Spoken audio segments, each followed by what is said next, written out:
Hi, I'm Andrea Gielens with Wildlife Preservation Canada here at the Turtle Conservation Lab at Greater Vancouver Zoo.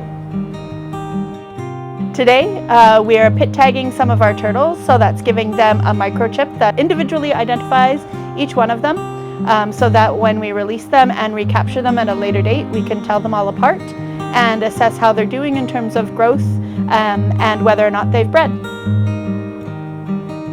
So pit tagging is just like microchipping your dog or your cat. It's just a small microchip about the size of a grain of rice that just gets inserted under their skin, and we can read it like a barcode with a special reader when we have the animals in hand.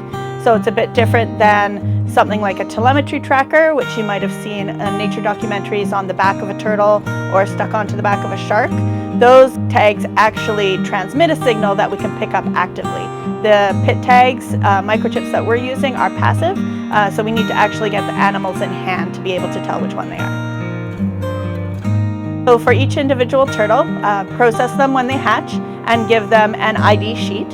So every ID sheet has on there a number that we assign them, a name so that we can look them up alphabetically in our database, and pictures of their carapace and their plastron, the front and back of their shell, which is individually identifiable visually. And we also track their weights as they grow here at the lab with us. And then we record their pit tag number, their individual number from that microchip, so that all that information is stored together so that we can be able to track these guys when we get them in traps, when we see them come through our monitoring programs. So most of the turtles that we're tagging today hatched with us in 2022. They spent a year and a half with us growing to about 30 grams, and they'll be released from our conservation lab here in the spring. Have any questions, just put them in the comments below, and we'll see you on the next Conservation Corner.